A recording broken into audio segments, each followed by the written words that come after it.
Nonaktif dah. Sudah aktif. Oh, oke. Kamu nih yang mlebu mriku tok. Baik, assalamualaikum warahmatullahi wabarakatuh. Mboten. Langsung mlebet mriku. Bismillahirrahmanirrahim. Alhamdulillahirabbil alamin. Alhamdulillahi wa kafa wa salamun ala ibadihi alladziina istafa. Amma ba'd.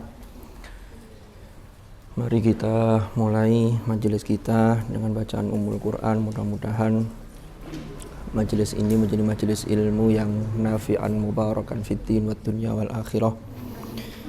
Ala hadhihi niyyah wa ala kulli niyyatin salihah wa ala ma nawainahu wa ala ma nawahu as-salafus salih thumma ila hadratin nabiyil mustafa Muhammadin sallallahu alaihi wasallam wa ila silsilati masyayikhina fi ta'limina wa ta'allumina wa nakhussu khususan al-muallif hadzal kitab muallif kitab Safahat fi ulumil qiraat fi Tahir wa nafa'ana bihim wa bi ulumihim fid dharain amin. Al-Fatihah.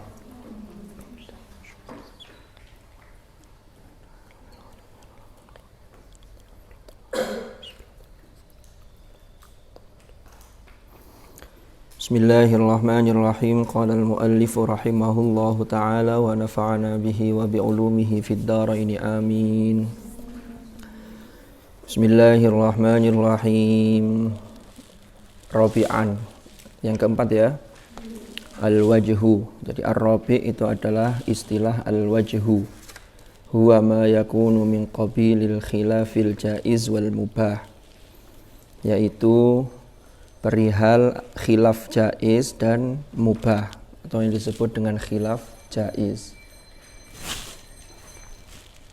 Jadi kalau dalam konteks ilmu qiraat ada istilah wajah, maka ini adalah terkait hal khilaf jaiz. Kalau kemarin kita bicara tentang qiraat, tentang riwayat, tentang turuk, itu semua terkait dengan khilaf wajib. Lah kalau khilaf jaiz itu apa? Nah, ini kita lanjutkan. Ka'aujuhi qiraatil basmalati baina surataini bil wasli awil fasli. Seperti wajah atau bentuk qiraatil basmalah di antara dua surat. Bil wasli kelawan wasol, kondisi wasol, awil fasli atau fasal. Baik itu wasol disambung atau fasal diputus berarti. Faman qara'a bi itsbatil basmalati baina surataini, faman maka utawi barang siapa iku qara'a membaca sapa man. Jadi kalau ada orang yang membaca bi itsbatil basmalati baina surataini dengan menetapkan bismillah, artinya dengan membaca bismillah baina surataini di antara dua surat. Jadi dua surat ini, bismillah di antara dua surat ini, dua surat yang berurutan atau boleh tidak berurutan, tapi syaratnya harus tartibul mushaf. Tartibul mushaf itu ya urutan dari atas ke bawah. Jadi kalau sambung langsung ya ini berlaku. Contohnya menyambung umpama dari surah Al-Kafirun ke surah berikutnya. Apa setelah Al-Kafirun? An-Nasr, ya. Idza jaa nasrullahi wal fath. Atau dari Ad-Duha langsung ke At-Takatsur. Ini kan lewat beberapa surat, melewati itu juga tidak ada masalah. Jadi dari surat yang posisinya tartibul mushafnya lebih atas. Faman qara'a bi itsbatil basmalati baina surataini falahu an yaqra'a bi ahadil aujuhi al-atiyati. Maka dia boleh membaca dengan salah satu dari wajah atau dari cara berikut ini. Wahia, wah ini kalian sudah banyak belajar, cuman tinggal penamaannya saja. Waslul kul. Jadi yang pertama namanya waslul kul. Atau rupane waslil kulli. Yang pertama adalah menyambung semuanya. Berarti kalau tadi contohnya akhir surat Al-Kafirun, ya, Apa akhir surat Al-Kafirun itu? Lakum dinukum. Lakum dinukum waliyadini bismillahirrahmanirrahim idza jaa nasrullahi wal fath. Lakum dinukum waliyadi. Dinun apa dini? Dini. Karena itu aslinya ada ya-nya, ya mutakallim tapi dibuang. Sampai buka nanti di mushaf itu. Lakum dinukum wali dini, kan begitu aslinya. Jadi makanya kalau disambung ya tetap dibaca tapi kasroh tapi tidak dipanjangkan karena ya mutakallim wahdahnya itu yang dalam posisi objek itu dalam posisi majrur ya. Lakum dinukum waliya dini itu kan dibuang. Sehingga bukan dinu tapi dini. Maka bacanya lakum dinukum waliyadini bismillahirrahmanirrahim idza jaa nasrullahi wal fath. Mohon maaf, suara saya kok jadi nggak enak di sini. Biasanya kalau nggak di sini tambah kawen. Oke. Yang kedua, faslul kul. Faslul kul itu ya mandek kabeh. Berarti lakum dinukum waliyadin. Ambaan. Bismillahirrahmanirrahim. Idza jaa nasrullahi wal fath. Ya berhentilah. Ini tolong saya wanti-wanti betul. Konsistensi waqaf dan wasol itu harus kita pegang. Jangan sampai ngajinya karena cepat. Nanti di buku yang ini Fathul Mannan tadi setelah saya buka-buka di bab berapa nanti itu ada maratibul qiraah. Nanti kita bahas. Jadi begini, kalau baca cepat hadir biasanya pas khataman atau setoran yang cepat ya. Moro-moro wayahe mandek tapi terus sampean gak mandek gak. Tapi kalau disukunkan umpama al-waqfu bil iskan. Waqafnya dengan sukun bisukun al-mahad, sukun murni. Maka ya harus ambil nafas. Ini sering saya sampaikan berkali-kali. Karena masih banyak teman-teman yang saya lihat setoran begitu. Kemarin saya juga pas ke kantor ada yang setoran online itu. Jadi ternyata kendala kan ST kan online ya.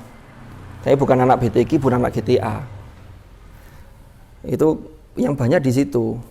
Waqaf tapi di model wasol tapi di model waqaf. Ini kan keliru.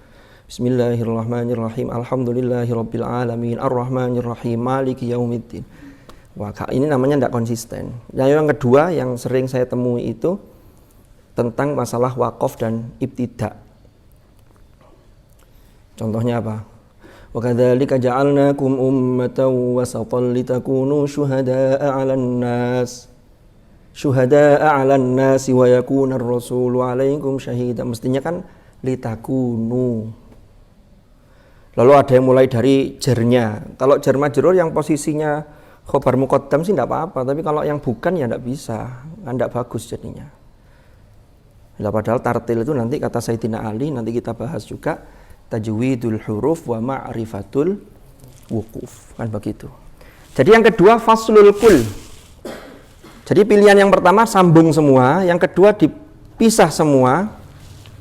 Yang ketiga waslu tsani bisalis. Atsani itu berarti apa? Yang dimaksud atsani itu ya bismillahnya. Kan tadi 3, akhir ayat, akhir surat, ya kan? Tambah bismillah disambung dengan awal surat. Pilihannya yang boleh yang ketiga waslu tsani bisalis. Berarti lakum dinukum waliyadin. Mandek, waqaf. Ya, fasl. Lalu Bismillahirrahmanirrahim idza jaa nasrullahi wal fath. Lah yang tidak boleh itu adalah apa? Yang tidak boleh itu waslul awal bitsani. Itu yang tidak boleh. Lakum dinukum apapun nuzul. Gak kena. Oh iya, gak apa-apa, diskon aja nih potongannya.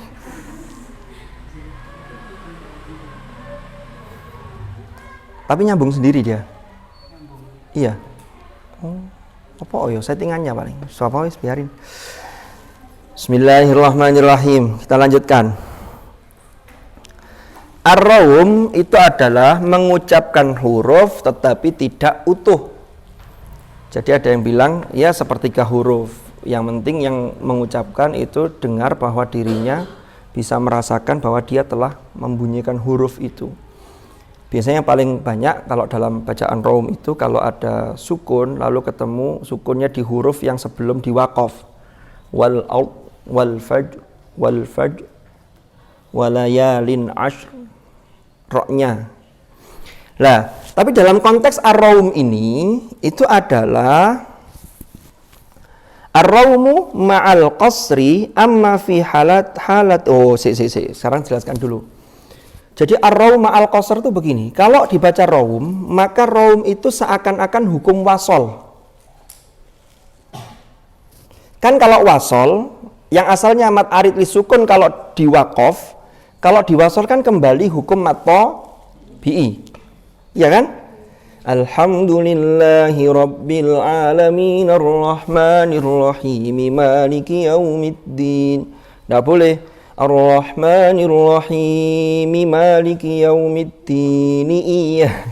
Iya kan, enggak boleh. Jadi kalau wasol itu ya tidak hukum mat arid li sukun tapi kembali ke hukum wasol. Berarti hanya qasr.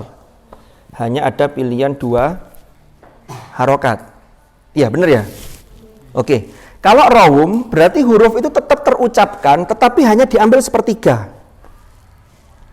Sehingga hukumnya hukum wasol. Makanya qasr, enggak boleh mat, enggak boleh tul. Jadi bacanya begini. Ar-Rahmanir Rahim. Ar-Rahmanir Rahim. Ono mini titik. Ojo kenemenan. Ar-Rahmanir Rahim. Kenemenan. Ini namanya waqaf dengan raum. Jadi kalau majrur itu boleh dengan raum. Nanti coba praktekkan. Ada yang pernah praktek wakaf dengan raum? Coba store ke Ummah besok. Wakaf dengan raum. Tapi tidak boleh dipanjangkan. Ar-Rahmanir Rahim. Nggak boleh. Kalau sampai panjang ngambil mat atau tul berarti harus sukun murni. Harus disukun. Tapi kalau raum maka pilihannya hanya qasr. Sampai sini bisa dipahami? Yang mau tanya boleh. Tidak ada fadil, tidak ada pertanyaan. Sehingga tidak ada kesempatan untuk minum. Ya gak apa-apa saja nih minum ya. Amma fi halatil waqfi. Nah ini lanjutannya ini. Amma fi halatil waqfi alal kalimah. Ngantuk tadi. Amma fi halatil waqfi adapun ing dalam kondisi waqaf alal kalimati ing atase kalimat atau lafaz allati kang akhiruha utawi akhirnya allati iku madmumun di dhammah au marfu'un atau marfu', lafadznya dhammah atau kondisi marfu', misal nasta'in, maka takunu ono opo al aujuhu wajah iku sab'atan 7. Jadi wajahnya menjadi 7 pilihan. Anda boleh milih salah satunya. Yang pertama, tadi kan sudah 3. Kalau dengan sukun murni wahia al waqfu bisukunil mahdi ma'a salasatil maddi. Jadi kalau salasatil mat disebut salasatil mat, 3 mat. Lah nanti mat itu dibagi ada namanya qasr, tawassut sama tul. Kan begitu ya. Tadi itu. Yang kedua, au al-waqaf bil ismam. Atau boleh waqaf dengan ismam. Wa alaihi salasatul maddi. Dan kalau ismam itu juga boleh 3 mat tadi itu. Boleh qasr, boleh tawassut, boleh tul. Jadi ismam itu ekspresi bibir kita menunjukkan harokat ini. Iyyaka na'budu wa iyyaka nasta'in. Iyyaka na'budu wa iyyaka nasta'in. Kau muni, lek raum tadi kan muni titik. Atau kalau dipanjangkan pakai tul. Iyyaka na'budu wa iyyaka nasta'in. Sama kayak ismam kita yang ada satu itu. La ta'manna, la ta'manna. Jadi ini bil ismam. Ada 3, kita boleh memilih wajah dari 3 mat. Jadi wajahnya itu bisa ismam, bisa sukun. Lah yang sukun bisa wajah 3 panjangnya tadi ya. Yang ismam juga bisa 3. Hampir sama dengan yang sukun, hanya bedanya ada ekspresi yang berbeda. Kalau sukun murni kan tidak pakai ekspresi. Iyyaka na'budu wa iyyaka nasta'in. Ya biasa. Berarti sukun, disukun. Kalau ismam ditambahi ekspresinya dapat, kan begitu.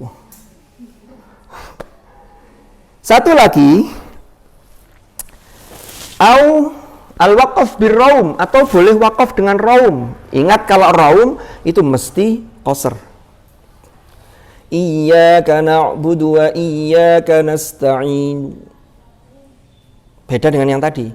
Iyyaka na'budu wa iyyaka nasta'in. Nasta'in. Ambil sepertiga. Sehingga tidak nasta'inu, beda. Karena menang itu. Itu namanya waqaf dengan raum, tapi syaratnya harus qasr. Enggak boleh nasta'inu, enggak boleh. Tetap qasr. Qasr berarti berapa panjangnya? 1 alif atau 2 harokat.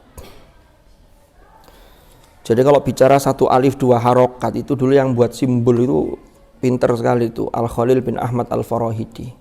Dulu mata kuliah kita pernah bahas itu ya. Ya yang di BSA teman-teman itu. Cuman yang BSA yang sekarang semester 3 yang ilmu aswad pakai daring. Kalau pakai daring saya tidak bisa cerita panjang-panjang. Oke. Jadi Al-Khalil bin Ahmad Al-Farahidi itu dulu ceritanya ketika beliau membuat simbol harokat. Yang simbol itu menggantikan apa yang dibuat oleh Abul Aswad Ad-Du'ali. Kata Al-Khalil bin Ahmad begini, Al-Khalil bin Ahmad Al-Farahidi itu seorang tokoh linguistik yang luar biasa. Perannya dalam pengembangan ilmu-ilmu bahasa Arab itu banyak sekali. Beliau lahir tahun 100 Hijriah, wafat wakilah 170, ada yang bilang 175, ada yang bilang 179.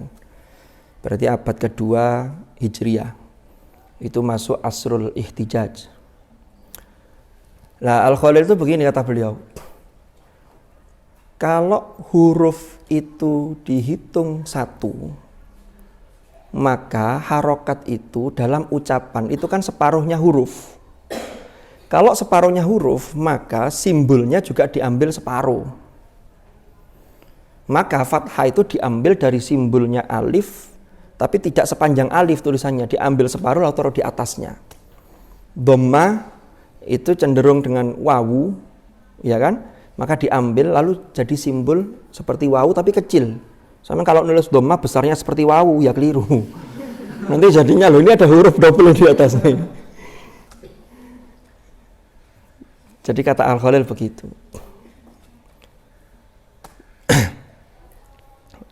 Jadilah harokat yang kita kenal sekarang ini. Lanjut. Fabi ayyi wajhin wuqifa alaihi ajza'ahu. Fabi ayyi wajhin maka kelawan endi-endi wajah. Wuqifa alaihi yang berhenti alaihi ing atasi wajah, ajza'a maka nyukupi apa wajah hu ing seseorang yang baca qori. Artinya kalian cukup membaca satu wajah itu sudah memenuhi unsur dari riwayat, unsur dari qiraat. Paham ya? Jadi baca satu wajah itu sudah cukup karena ada pilihan. Tapi kalau kemarin yang disebut al-khilaful wajib Itu kalau nggak ditunaikan berarti kita belum menunaikan membaca sesuai riwayat itu. Ya, umpama riwayat kolun. Kolun itu punya usul, kaidah usulnya silah mim jamak. Siratal ladzina an'amta alaihimu, kan begitu. Innal ladzina kafaru sawaun alaihim a'anzar alaihimu, kan begitu. Alaihimu a'anzar tahumu. Itu kalau tidak kita baca maka kita menyalahi yang khilaf wajib. Maka berarti tidak sesuai dengan riwayat, kan begitu. Tapi kalau wajah ini boleh memilih. Nah, ini acting aja ini. Nanti kalau selesai kan bangun, berarti kan acting.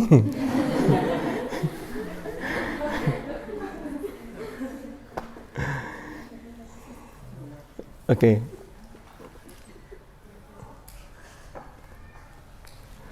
Saya lanjutkan. Wala yu'tabaru dzalika, lah ini. Wala yu'tabaru, dan tidak dianggap apa dzalika hal tersebut nukson ing kurang fi riwayatihi ing riwayatnya. Jadi dalam riwayat bacaan tersebut kalau kita membaca hanya satu wajah maka tidak dianggap kurang, tapi sudah cukup. Selama ini kan sampean kalau membaca kan hanya milih satu wajah aja kan. Yang banyak itu rata-rata kalau ngambil mat arid li sukun itu pakai sukun yang al-mahad, sukun yang murni, dan itu biasanya pakai yang tawassut. Tawassut itu yoga endek nemen, yoga sing tuwa nemen, tengah-tengah. Itu yang panjangnya berapa tadi? 4 harokat. Atau dalam buku-buku tentang tajwidnya Hafiz an Asim itu biasa disebut dengan 5 harokat atau 2,5 alif, boleh. Rata-rata kan itu. Alhamdulillahi rabbil alamin, ar-rahmanir rahim, maliki yaumiddin. Cukup. Iyyaka na'budu wa iyyaka nasta'in. Ihdinas siratal mustaqim. Jadi tidak usah diulangi wajahnya.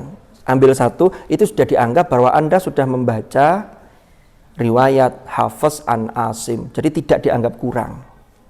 Paham? Oke.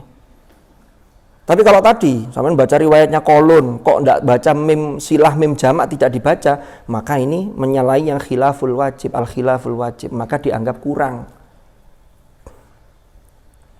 Sampean baca riwayat Hafiz an Asim, toriknya yang torik Thayyibah atau Ubaid bin Sobah, kok mad jaiznya kurang, maka dianggap kurang. Karena dalam torik yang torik bukan Thayyibah, yang Syatibiyah, yang Ubaid bin Sobah, mad jaiznya hanya ada satu wajah, hanya ada satu. Berapa panjangnya? Tawassut. Seperti panjangnya mad wajib. Makanya kalau kemarin siapa? Usman ya, setoran, mad jaiznya. Karena sampean menggunakan riwayat Hafiz an Asim yang torik Ubaid bin Sobah. Baru kalau yang torik yang Thayyibah dalam Thayyibatun Nashr itu ada wajah yang dipilih adalah yang 2. Kalau 2 ya 2 semua jadinya gitu loh. Jangan dicampur. Kadang dawa lek kadung karep, lek kadung gak karep gak dawa, ini berarti kurang gitu loh. Namanya menyalahi yang al-khilaful wajib. Bisa difahami ya? Jadi kalau sampean baca ya panjang aja. Jadi mad jaiznya panjang seperti mad wajib. Kalau Anda mau pendek, pakai pendek semua.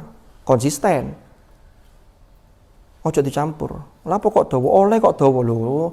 Ini beda torik gitu loh. Mafhum? Oke, kita lanjutkan. Bismillahirrahmanirrahim. Wala yu'tabaru dzalika nuqsan fi riwayatihi wala taksiran minhu. Wala taksiran. Jadi tidak juga disebut meringkas.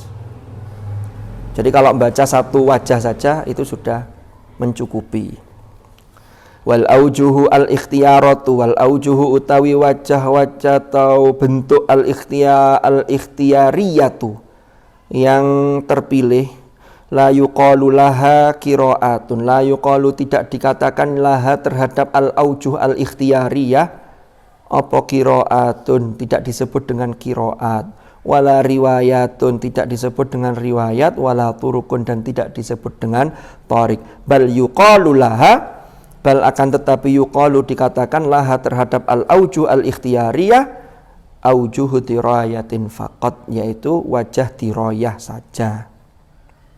Wal qari utawi qari, orang yang membaca atau pembaca Al-Qur'an,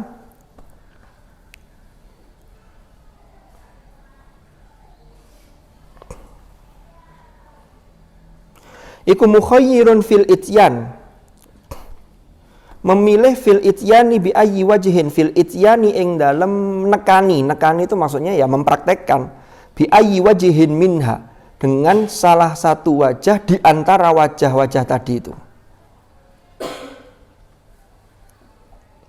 Wa ghairu mulzamin, dan tidak wajib, tidak harus bil ityani biha kulliha, dengan mempraktekkan semua wajah itu. Jadi kalau umpama sampai nemu lafadz nasta'in, tidak harus mempraktekkan 7 wajah itu, cukup milih salah satu. Tapi yang paling bagus itu yang konsisten. Contohnya konsisten itu begini, kalau sampean mat arid li sukunnya itu pakai tawasud, ya tawasud semua. Jadi didengar lebih enak. Nek sutu endek pakai koser, maro tawasud, maro dawa, itu dirungokno kurang enak. Ya soal etika ini. Bismillahirrahmanirrahim. Alhamdulillahi rabbil alamin. Ar-Rahmanirrahim. Lo kan gak roto. Jadi yang rata. Lanjut. Falau ata biwajhin wahidin minha. Falau ata, maka seandainya nekani sopo al-qari. Maksudnya nekan itu mempraktekkan biwajihin kelawan wajah wahidin kan kang siji minha dari beberapa wajah tadi itu, ajza'a maka nyukupi, ajza'a maka nyukupi opo wajahu ing qari kama sabak, sebagaimana keterangan yang telah lalu. Jadi itu sudah cukup.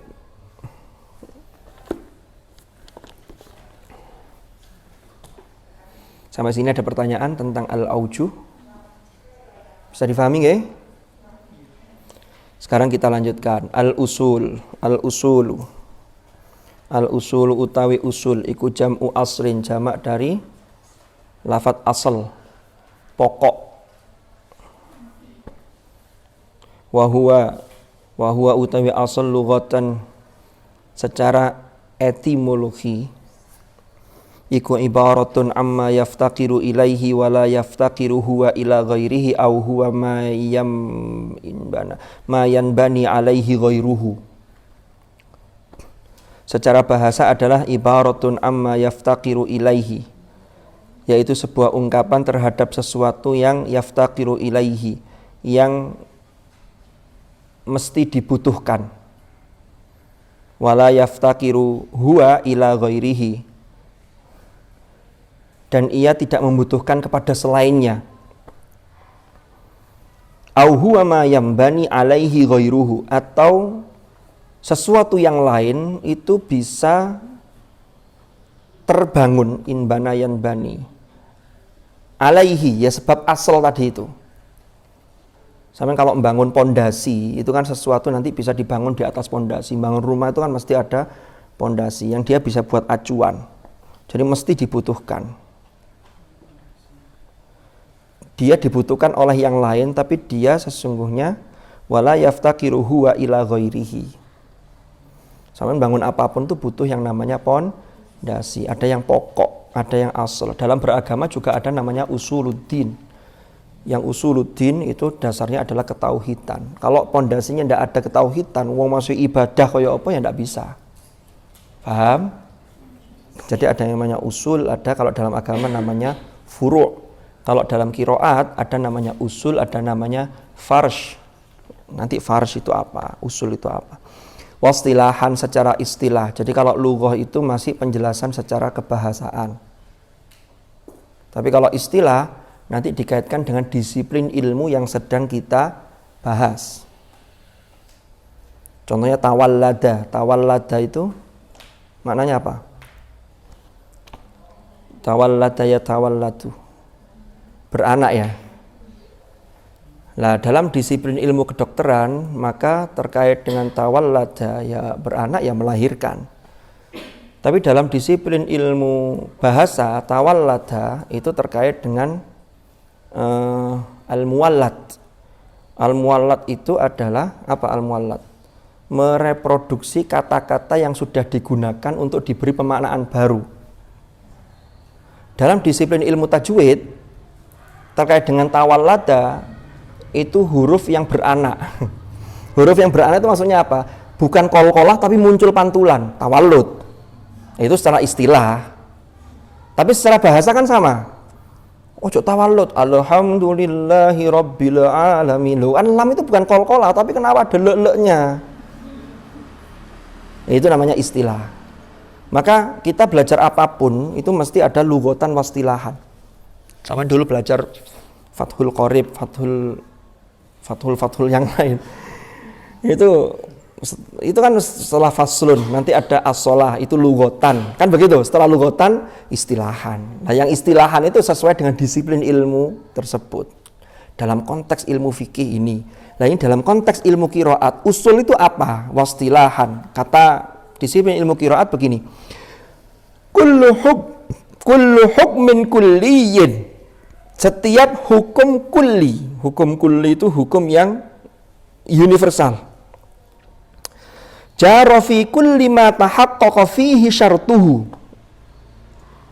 Jara kang berlaku fi kulli ma ing dalam saben-saben sesuatu tahaqqaqa yang terrealisasi fihi ing dalam ma apa syartuhu syaratnya ma.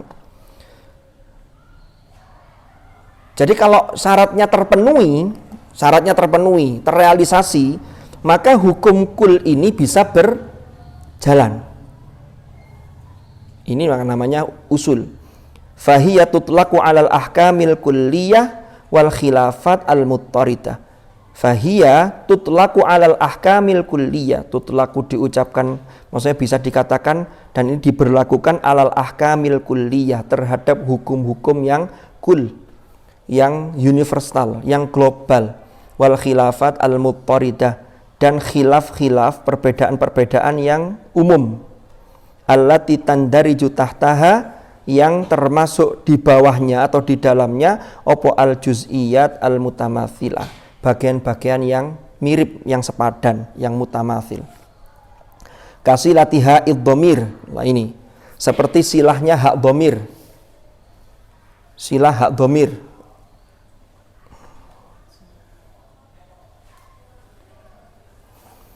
Silah hak dhamir. Kita punya bacaan silah hak dhamir itu dalam surah Al-Furqan, wa yakhlud fihi muhana. Wasilati mimil jam'i, silah mim jamak. Alaihimu. Jadi ada bacaan alaihimu. Ini usulnya punyanya Qalun dan Warosh. Sebelum kalian belajar qiraat, belajar ilmu qiraat sab'ah, apalagi ashr, itu harus faham usul masing-masing imam dan perawi. Kalau usul masih bingung, ya nanti tidak jalan. Jadi harus tahu, oh ini kaidahnya ini kaidah usul. Sudah paketnya. Jadi kayak kolon itu mesti kalau ada mim jamak itu mesti sila. Tidak alaihim, tidak disukun tapi alaihimu. Nanti kalau ketemu hamzatul qat'i, nanti ada berapa wajah. Panjang bisa tul, kan begitu. Nah itu nanti termasuk usul.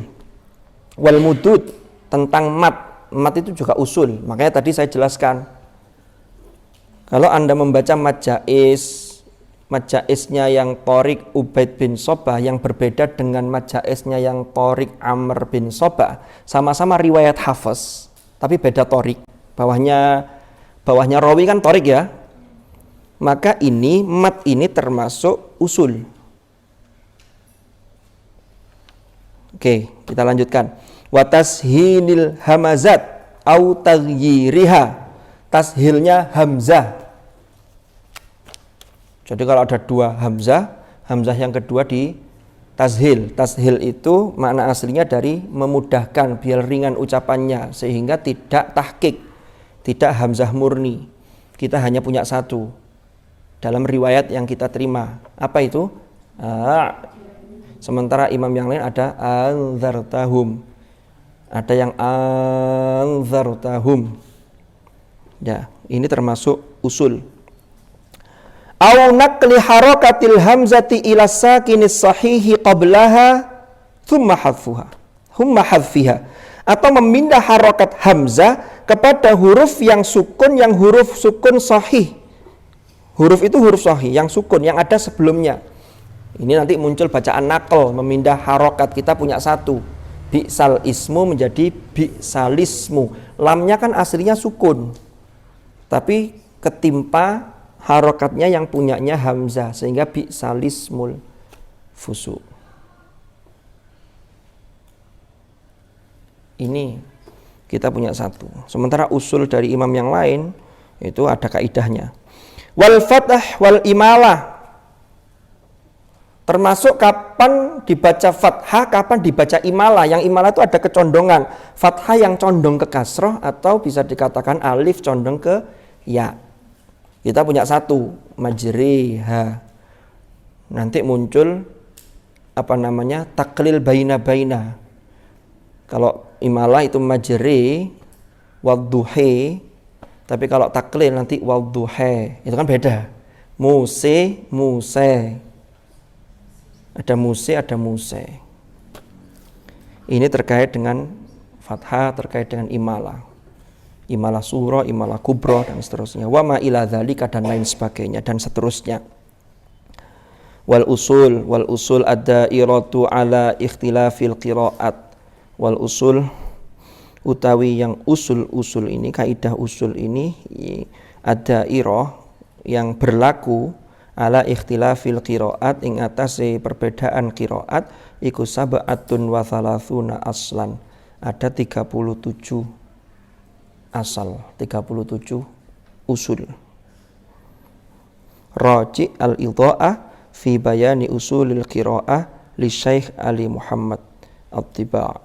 Ini bisa dirujuk di buku al-idha'ah fi bayani usulil qira'ah. Sampai sini ada pertanyaan? Monggo kalau ada yang mau nanya.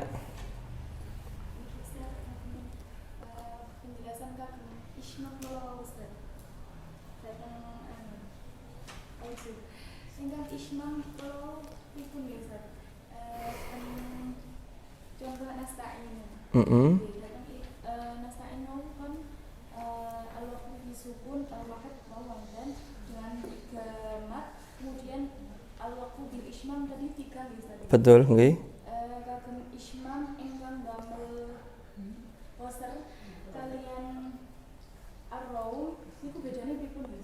Kalau ar-raum itu bunyi huruf masih bunyi sepertiga. Kalau ismam hanya ekspresi tapi hurufnya tidak bunyi. Contoh yang raum. Iyyaka na'budu wa iyyaka nasta'in. Saya bisa mendengar ada nu tapi kecil. Kalau ismam, yang qasar ya, ismam yang qasar. Iyyaka na'budu wa iyyaka nasta'in. Jadi tidak dihukumi wasol tapi tetap waqaf bil ismam. Kalau raum hanya qasar pilihannya karena seakan-akan loh ya, hukum wasol. Yang wasol itu tidak ada pilihan tawassut, tidak ada pilihan tul, hanya qasar. Sama kayak kalian nyambung huruf, tadi itu contohnya, tidak boleh dipanjangin. Kembali ke mat tobi, kembali ke panjangnya mat tobi. Ngatan? Mbak Azza. Yang lain? Monggo, Mas Zaki. Tapi ini soal nahwu nih. Bukan soal tapi jawab mawon. Niki ke awal mau wonten hadihi auja, terus sing wajah keempat pakai wahwa. Pertama kok pakai Sing pundi se baris kepinten. yang atas dulu. Ka'aujuhil waqfini. Nah, ini kok atas kan wonten hadihi auja atau jaizatun. Terus yang selanjutnya itu kok pakai wahwa pakai Oh, ini bi ahadil aujuhil atiyah wahiyah itu dah. Yang atas nih. Waslul kul, faslul kul ini dah. Terus Itu di bawahnya kan wahadihil aujah. Jadi kan muannas. Terus yang keempat wasul aula bisani itu pakai wahwa. loh, karena wahwa ini merujuk pada satu wajah. Kalau satu kan tidak dihukumi muannas. Kalau yang wahadhil auju, al auju itu kan jamak dari wajhu. Kan 3 tadi, 3 itu kan jamak. Maka jamak yang terkait dengan muannas majazi, jamak ini dihukumi muannas. Maka ya sudah disebutkan wahadhil aujuh ats-tsalatsa jaizah. Lah kalau ini kenapa kok wahwa? Karena kembali ke satu wajah yaitu al wajhur rabi. Paham ya? Loh ini loh hebatnya anak GTA jurusan matematika tapi detail soal nahwu. Insyaallah. Bisa dipahami ya? Jadi wahwanya itu hanya kembali ke yang keempat Mas Zaki, yang waslul awwali bitsani, menyambung yang pertama dengan yang kedua. Berarti artinya wahwa ai hadzihil wajhu hadzal wajhu ai al wajhur rabi mamnu. Faham? Oke, al wajhur rabi. Yang lain monggo. Oke. Biasanya begitu memang, kalau sudah tanya satu baru yang lain berani tanya. Tadi yang mulai itu yang hebat jadi pelopor. Monggo. Kenapa tidak bisa dilakukan pada maf'ul? Kenapa hanya maf'ul dan maksudnya? Jadi gini, kata Rasulullah itu kan begini. Iqra'ul Qur'ana biluhunil Arab. Luhun di sini. Jadi lahan itu maknanya, lahan itu bisa kesalahan membaca, tapi bisa lahan itu makna dalam konteks makna lahan yang lain. Lahan itu cara, corak, ciri orang Arab. Kan gini deh. Raum itu kan mengucapkan huruf sepertiga. Tidak tahu orang Arab kenapa kalau itu fathah tidak dibaca raum, karena bagi mereka fathah itu berat. Wis berat di akhir malah diunekno kan angel. Alhamdulillahi rabbil alamin. Enggak, maka tidak ada pilihan. Itu kalau jawaban secara ilmiah, kalau memang dianggap ilmiah. Tapi kalau tidak mau ilmiah-ilmiahan, ini wajah, dan Quran itu adalah kiroat. Kiroat yang kita terima berdasarkan riwayat. Sudah riwayatnya tidak ada yang begitu ya kita tidak boleh, berarti ya itu yang harus kita terima. Maka dalam konteks ini ta'abbud bil qiraah bir riwayah itu yang harus kita terima. Jadi kalau kenapa, makanya pertanyaan kenapa itu agak susah. Coba cari pertanyaan begini, apa ya hikmahnya? Nah kalau begitu lebih bagus. Itu sama kayak gini, dulu pernah saya sampaikan, dulu yang angkatan-angkatan lama. Quran itu ketika kalian baca sakta dalam riwayat Hafiz an Asim, karena riwayat Syu'bah sakta yang 4 itu tidak beda, padahal sama-sama dari Asim. Kenapa kok? Jadi pertanyaannya bukan kenapa kok sakta. Itu kalau seperti Abul Fattah ya, siapa namanya? Saya lupa, yang penulis buku Al-Buturuz Zahirah itu, kitab Al-Buturuz Zahirah. Sama ada kitab lagi, saya lupa penulisnya, yang judulnya Al-Kashfu an Aujuhi Ikhtilafil Qiraat As-Sab'i, ada 2 jilid itu menjelaskan hikmah di balik adanya sakta, sehingga muncul digali hikmahnya. Sementara kok qiraat lain ada yang tidak sakta, ya sudah berarti nanti digali lagi hikmahnya kenapa tidak sakta, begitu. Jadi bukan begini, bukan karena mimar qadina hadza kenapa kok sakta, karena di sini maknanya begini sehingga dibaca sakta, enggak. Jadi riwayat sakta itu ada dulu, kita terima secara sambung, muttasil, ittisal sanad. Sanadnya sambung sampai Rasulullah dari Allah melalui malaikat Jibril. Kan kalau sakta itu kan pilihannya sebenarnya boleh wakaf. Yang enggak boleh itu kalau sakta itu lawannya wasol. Kalau sudah sakta enggak boleh diwasol. Umpama Al-Kahfi ya, walam yaj'al lahu iwaja, samain wakaf, tidak ada masalah. Qayyiman liyunzira ba'san syadida. Tapi yang banyak itu biasanya disambung dikit lalu diulang dari awal ayat untuk menunjukkan di situ sakta. Yang tidak boleh itu kalau diterabas dengan wasol.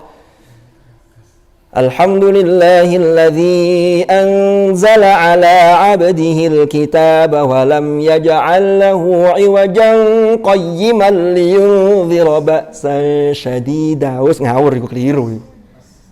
Wis ngawur iku. Jadi begitu. Angel wis. Bisa dipahami ya? Jadi kenapa kok raum dalam kondisi yang fathah maftuh itu kok enggak ada? Memang yang kita terima enggak ada. Dan kembali lagi, orang Arab ya begitu. Karena Quran itu kan turun itu untuk menjawab tantangan orang Arab yang ketika itu mereka sudah memiliki rasa bahasa yang tinggi. Sampai mereka tidak bisa ampun-ampun, tidak bisa menandingi Quran itu ketika Allah menurunkan al-ahruf al-muqatta'ah, huruf-huruf muqatta'ah di fawatihus suwar itu. Wah, tidak bisa. Nanti 2005 itu Ustadz Faisal pernah nulis buku. Saya pernah cerita di teman-teman BSA itu, tafsir sosiolinguistik. Wah, itu membahas itu tentang al-ahruf al-muqatta'ah itu. Tapi kaitannya dengan sosio-kultural masyarakat Arab. Jadi ya begitu. Oke. Ya, mohon maaf kalau jawabannya tidak memuaskan. Yang lain? Monggo, Mas Usman Ibnu Jinni. Itu seorang pakar bahasa. Ada lagi? Monggo, Pak Bulan. Ket mangkat ngene kok kayak ragu-ragu.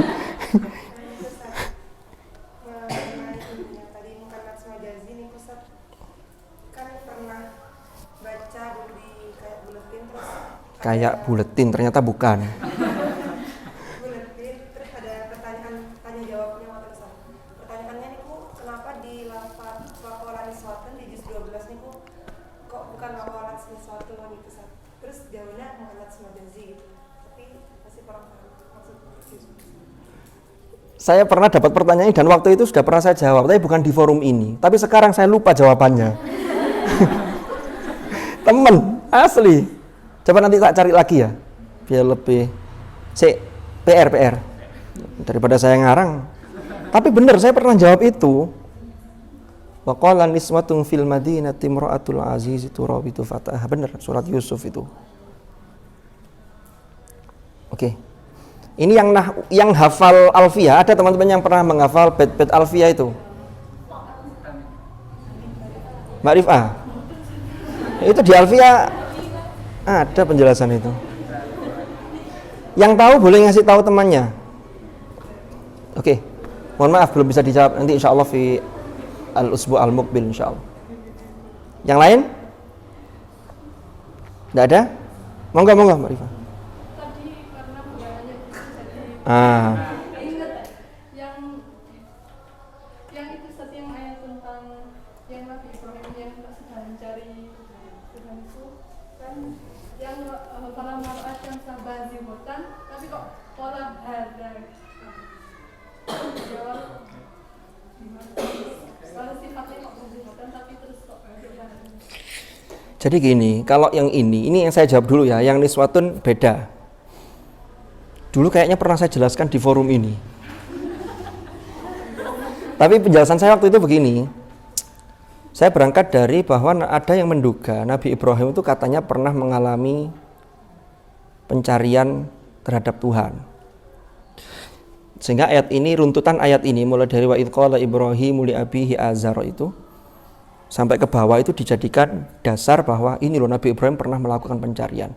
Oke, saya jawab begini. Nabi Ibrahim itu orangnya memang kritis. Ya kayak kalian lah mahasiswa begitu. Nah, Nabi Ibrahim itu menyampaikan kepada ayahnya yang di situ muncul beberapa penafsiran. Azar itu ternyata bukan ayah kandung Ibrahim, tapi ayah angkat yang dia sebenarnya masih saudara, masih paman atau apa. Tapi Ibrahim memang sama ayahnya yang namanya Azar itu. Makanya Al-Quran menggunakan kata-kata abun. Kalau abun itu bisa bapak secara biologis, bisa secara ideologis, bisa bapak yang rambut anaknya. Bisa paman yang kemudian dititipi anaknya atau yang asalnya ponakannya lalu diramut, dia bapak juga. Tapi kalau yang bapak kandung itu Al-Quran redaksinya menggunakan walid. Maka nanti hari kiamat ya ayyuhan nasu taqu rabbakumul ladzi ya ayyuhan nasu taqu rabbakum wakhshaw yaumal la yajzi walidun an waladi. Oh itu bapak kandung itu. Jadi bapak kandung saja tidak bisa, yang sayang ke anaknya itu tidak bisa memberikan apapun nanti ketika hari kiamat. Ya, saya lanjutkan. Maka di situ li abihi. Saya lanjutkan. Hadza itu dalam konteks ketika itu yang ditunjuk oleh Ibrahim. Ibrahim kan ingin membuktikan kaumnya waktu itu kan menyembah patung-patung yang dibuat oleh Azar tadi itu. Kenapa kok saya lebih setuju pada penafsiran bahwa Azar itu bukan ayah kandung Ibrahim? Karena kalau ayah kandung Ibrahim, berarti nanti ini bisa menjadi senjata orang-orang yang tidak suka kepada Nabi Muhammad Sallallahu Alaihi Wasallam untuk mengatakan bahwa ini loh, atasnya Nabi Muhammad itu ada yang pernah musyrik. Padahal Nabi Muhammad itu sampai Nabi Adam itu sanadnya sambung dan tidak ada satupun garis keturunan Rasulullah ke atas itu yang pernah melakukan kesyirikan dan tidak ada satupun yang pernah melakukan dosa zina. Karena kalau ada nanti jadi celah. Jadi celah buat Muhammad sehingga orang-orang yang tidak suka Muhammad itu turunan sopo itu lomba-lombai. Tapi karena Nabi Muhammad itu bersih. Sehingga Azar itu bukan ayah kandung Ibrahim. Oke, saya lanjutkan. Makanya buktinya di akhir setelah hadza. Kenapa kok hadza? Karena itu bicara tentang Rob. Rob itu kan dihukumi mudzakkar. Hadza iki Tuhan. Tuhan hadza Rabbi. Ya memang itu merujuknya pada Syams, tapi runtutannya yang dimaksud hadza itu hadza dalam konteks pencarian Tuhan. Sama kayak bicara sama begini. Itu sudah menjadi istilah kayak begini. Ada hal-hal yang sifatnya tidak sampai sukai, walaupun itu secara bahasa itu mu'annas, tapi kita tetap menggunakan na'udzubillahi min dzalik, bukan na'udzubillahi min tilka. Ya sudah, karena kalau mudzakkar itu lebih umum, bisa jadi begitu. Jadi makanya di akhir ayat itu falamma ra'a syamsa bazighatan, kalau bazighatan memang mensifati bazighatan itu syamsnya. Ya. Qala hadza rabbi. Falamma afalat kembali afalat lagi. Karena yang tenggelam ini juga asyams. Falamma afalat qala ya qaumi inni bari'un, kan begitu. Mimma tusyrikun. Jadi Ibrahim mengatakan begini. Setelah asyams ini sudah tidak kelihatan lagi, ya sudahlah, kalau kamu tidak percaya, sudah saya kasih tahu mulai dari falamma afala qala la uhibbul afilin, lalu yang berikutnya falamma ra'al qamara bazighun qala hadza rabbi falamma afala qala la illam yahdini, kan begitu ya. Maka Ibrahim terakhir mengatakan ya sudah, saya berlepas diri. Kamu tidak mau dikasih tahu, tidak mau diajak, ya sudah, ini sudah saya buktikan secara ilmiah. Kalau matahari yang paling besar saja kamu anggap Tuhan, dia akan hilang, akan tenggelam. Kalau sudah malam matahari tidak ada, lalu gimana? Kan begitu.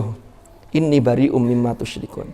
Maka seandainya itu pencarian Ibrahim secara individu dan tidak terkait dengan kaumnya, maka penutup ayat itu tidak begitu bunyinya. Jadi penutupnya kan mengatakan inni bari'um mimma tusyrikun. Jadi sementara gitu Mbak Rifah, nanti saya lengkapi jawabannya dengan yang pertanyaan Mbak Bulan tadi. Yang lain? Tambah angel lah pertanyaan ini. Angel wis, angel. Bismillahirrahmanirrahim. Sedikit lagi. Fathul Manan fi Fadhailil Quran. Al-Fatihah.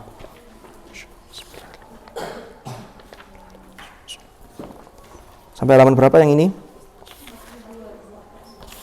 Wah, sebentar lagi hatam.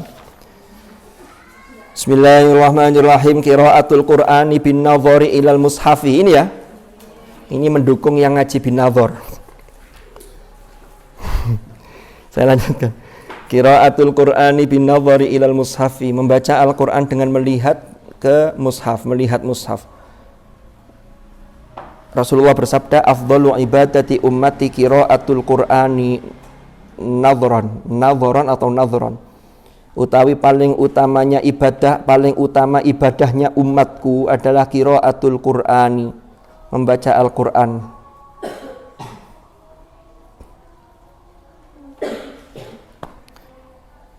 nadhron kelawan binadhor melihat. Rawa meriwayatkan hu ing hadis sapa Al-Hakim an Ubadah ibnu Samit Al-Jami'us Shaghir dalam kitab Al-Jami'us Shaghir. Al-Jami'us Shaghir itu karyanya siapa, Rek? Ada yang pernah ngaji kitab ini? Al-Jami'us Shaghir itu Imam As-Suyuti. Itu hadis yang merangkum dari sekian banyak mukharrij yang di situ berdasarkan abjad. Dulu saya waktu ngaji ke Yai Tolha Al-Jami'us Shaghir, tapi tidak sampai hatam, sampai bab berapa dulu ya. Itu biasanya habis ngaji Ihya 1 jam, 1 jamnya Al-Jami'us Shaghir, jadi 2 jam. 1 jam Ihya, 1 jamnya Al-Jami'us Shaghir. An Aus ibni Abi Aus Ats-Tsaqafi radhiyallahu anhu qala Rasulullah sallallahu alaihi wasallam qira'atur rajuli al-Qur'ana fi ghairil mushafi, utawi membacanya seseorang, bacaan seseorang terhadap Al-Qur'an fi ghairil mushafi ing dalam tanpa mushaf iku alfu darajatin 1000 derajat. Wa qira'atuhu fil mushafi, dan membacanya fil mushafi dengan melihat mushaf iku tudha'afu ala dzalika, dilipat gandakan ing atase hal tersebut, ing atase alfu darajah ila alfai darajatin, sampai 2000 derajat. Jadi yang belum lancar-lancar itu malah ganjaran akeh. Jare sing lancar, durung lancar kan ngajine butuh Quran, gak iso sak waya-waya. Lek sing lancar ngaji ndi-ndi, jadi 1000 derajat iso lebih. Karena banyaknya tadi itu. Nah, nanti kita lihat, ini jangan dipertentangkan. Ya, ini termasuk memotivasi teman-teman yang tidak menghafal. Kalau yang menghafal, nanti jauh lebih banyak lagi nanti. Jangan khawatir. Makanya kalau tidak lancar-lancar, balik-balik ngelirik mushaf, pakai hadis ini tidak apa-apa. Tapi jangan kemudian maju setoran, loh kok pocos sih? 2000 derajat. Keliru nanti. Rawahu At-Tabarani, rawa meriwayatkan hu ing hadis sapa Imam At-Tabarani wal Baihaqi wa Ibnu Addi, dan Imam Ibnu Addi arba'una haditsan fi fadhailil Quran. Kita lanjutkan. Qala al-Imam an-Nawawi, Imam An-Nawawi berkata, kata Imam Nawawi, qiraatul Qur'ani minal mushaf afdalu minal qiraati an dhahril qalbi. Membaca Al-Qur'an minal mushaf, dari mushaf, maksudnya dengan melihat mushaf, iku afdalu, lebih utama, minal qiraah, dibanding membaca an dhahril qalbi, dengan bil ghaib. Li'annan nadhara, ini karena alasannya begini. Li'annan nadhara, karena sesungguhnya melihat fil mushafi ing dalam mushaf iku ibadatun matlubatun, termasuk ibadah yang diperintahkan. Jadi melihat tulisan Al-Qur'an itu juga berpahala karena melihat tulisan kalamullah. Kalamullah dalam arti kalam lafzi. Kalam lafzi. Karena sudah berbentuk tulisan, sudah berdialektika dengan budaya. Kan tulis itu kan budaya. Perjalanan penulisan Arab itu kan panjang sekali, apalagi penulisan Al-Qur'an. Dulu kan ditulis dengan khat kufi kuno. Baru mulai dirubah, ada perubahan menjadi naskhi. Ini yang ahli khat-khat ini. Itu oleh seseorang yang bernama Ibnu Muqlah. Ya. Lahir pada tahun 272 Hijriah, wafat 328 Hijriah. Nanti disempurnakan lagi oleh Ibnul Bawwab, itu berikutnya, sehingga menjadi khat naskhi itu. Jadi perjalanannya panjang. Jadi ketika ditulis Ar-Rasm Al-Utsmani, itu ya tulisan masih menggunakan khat kufi. Wah, nanti ini saya jelaskan perjalanan mushaf. Mungkin saya ulangi lagi, dulu kita pernah bicara tentang Rasm Utsmani, tapi nanti insya Allah pekan depan kita akan diskusikan lagi karena terkait dengan penjelasan ini. Membaca itu, melihat mushaf itu matlubah. Fatajtami'ul qira'atu wan nadharu. Fatajtami'u, maka terkumpul atau berkumpul apa al-qira'atu, membaca, wan nadharu sekaligus melihat. Jadi melihat mushaf. Hakadha qalahul qadhi Husain min ashabina wa Abu Hamid al-Ghazali wa jama'atun minas salaf. Hakadha kaya mungkini sebagaimana hal ini sebagaimana dikatakan oleh Qadhi Husain dan termasuk Abu Hamid al-Ghazali dan sekelompok ulama-ulama dari generasi salaf.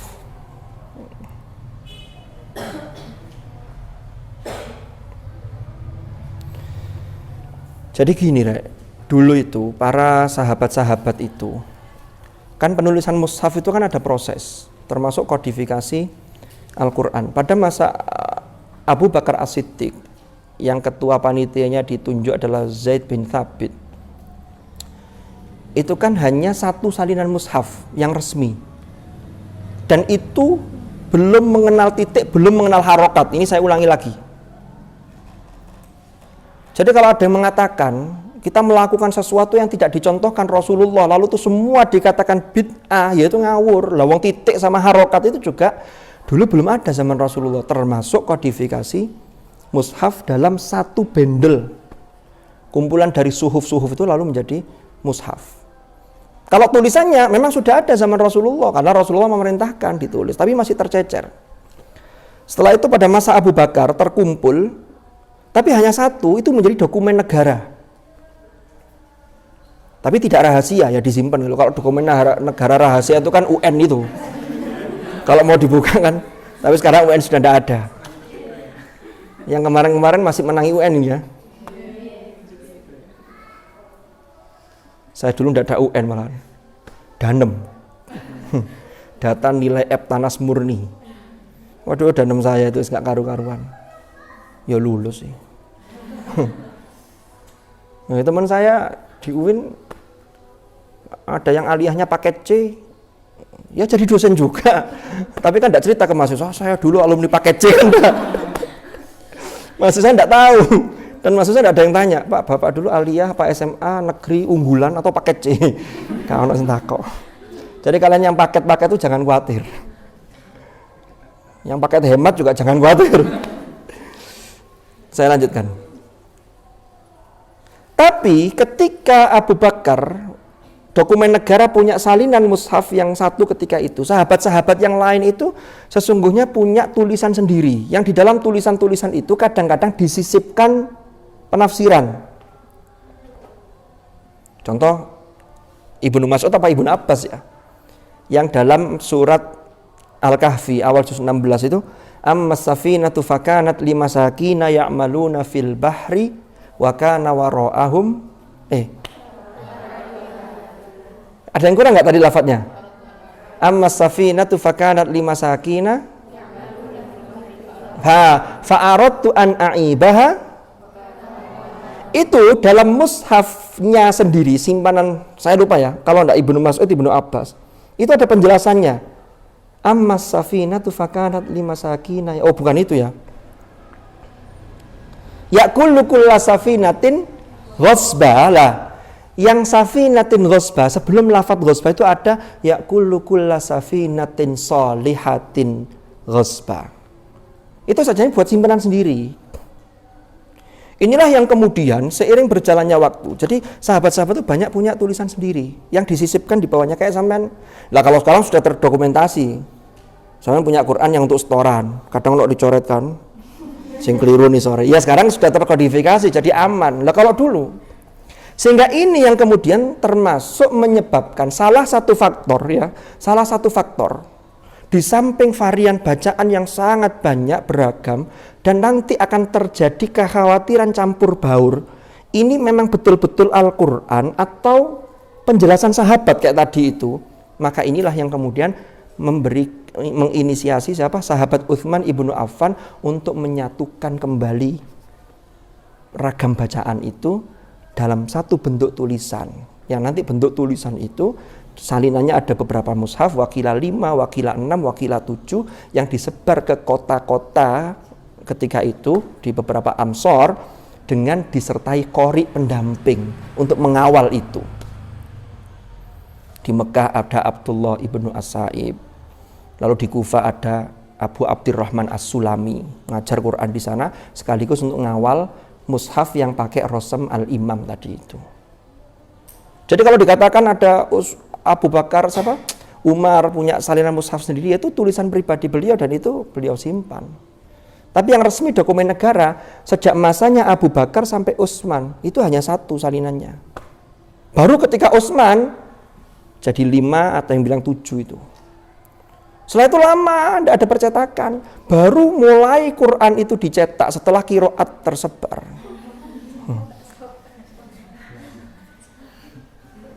Itu baru masa Turki Utsmani. Di Turki Utsmani itu ada seorang penulis, tapi sebelum itu sudah banyak yang nulis Quran ya. Tadi saya sebutkan Ibnu Muqlah perpindahan abad ketiga Hijriah tadi, 272 Hijriah sampai 328 Hijriah tadi itu. Lalu Ibnul Bawwab. Lalu mulai dicetak lebih banyak lagi itu peran Turki Utsmani, sehingga yang banyak tersebar saat ini adalah riwayat Hafiz an Asim itu, karena ketika itu Daulah Utsmaniyah itu menetapkan tulisan itu menggunakan qiraatnya Hafiz an Asim. Itu ada namanya Al-Hafidh Utsman. Itu penulis tidak kurang dari 25, beliau menulis salinan mushaf. Nah nanti salinan itu rosem itu muncul, itu nanti ikut di mana? Nah nanti rosem itu ada madhabnya. Madhabnya ada 2 madhab besar dalam rosem. Dulu pernah saya sampaikan, yaitu Abu Utsman Ad-Dani sama Abu Dawud Sulaiman bin Najah. Itu muridnya, guru dan murid, tapi mendirikan madhab rosem yang berbeda. Abu Amr Utsman Ad-Dani lahir tahun 378 Hijriah, meninggal 444. Gampang hafal-hafalannya karena 444. Punya murid namanya Abu Dawud bin Sulaiman An-Najah. Lahir tahun lupa. Ini yang diikuti sehingga jadilah rosem. Lah rosem yang diikuti oleh Indonesia, rosem kita itu rosem yang mengikuti Abu Amr Utsman Ad-Dani madhabnya. Sementara yang ditulis rosem di Madinah itu yang ada tulisannya Birrosem Al-Utsmani, yang ditulis oleh seorang khattat terkemuka namanya Utsman Toha. Kan itu yang dicetak di Mujamma' Al-Malik Fahad itu kan asalnya tulisan tangan seorang khattat namanya Utsman Toha. Itu luar biasa. Itu mengikuti madhabnya Abu Dawud Sulaiman bin Najah, madhab muridnya. Contohnya apa? As-Sirat itu kalau tulisan kita setelah ro ada alif berdiri. Kalau yang mushaf Madinah itu tidak pakai alif berdiri, hanya harokat berdiri di atasnya ro itu. Ada contoh-contoh yang lain. Nah kita itu ada kesamaan dengan mushaf Libya yang mengikuti madhabnya Abu Amr Utsman Ad-Dani. Silakan dibaca lebih lanjut tentang rosem, dulu buku yang pernah saya kasih tahu ke panjenengan. Tulisan dari disertasi Dr. Zainal Arifin Madhkur itu membahas rosem. Jadi panjang urusannya ini. Oke, lah sekarang bagaimana perjalanannya? Lah nanti mungkin kalau memang kita perlu ulangi, kita ulangi. Kalau enggak ya kita lanjutkan dengan materi-materi yang lain. Saya kira itu kita akhiri. Ada pertanyaan? Cukup nggih? Wallahu a'lam bishawab. Mudah-mudahan manfaat, mudah-mudahan barokah. Al-Fatihah.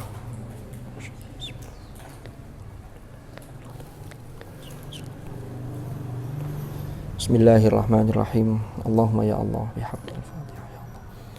Allahumma ma'al Qur'an, Allahumma ma'al Qur'an, Allahumma ma'al Qur'an.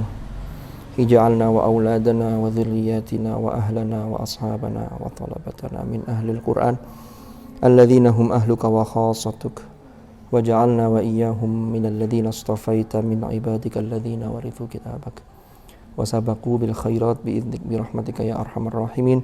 Wa sallallahu ala sayyidina Muhammadin walhamdulillahi rabbil alamin. Hadanallahu wa iyyakum ajma'in. Assalamualaikum warahmatullahi wabarakatuh. Subhanakallahumma bihamdik asyhadu an la ilaha illa anta astaghfiruka wa atubu ilaik. Wassallallahu ala sayyidina Muhammad alhamdulillahi rabbil alamin. Baik. Jadi ini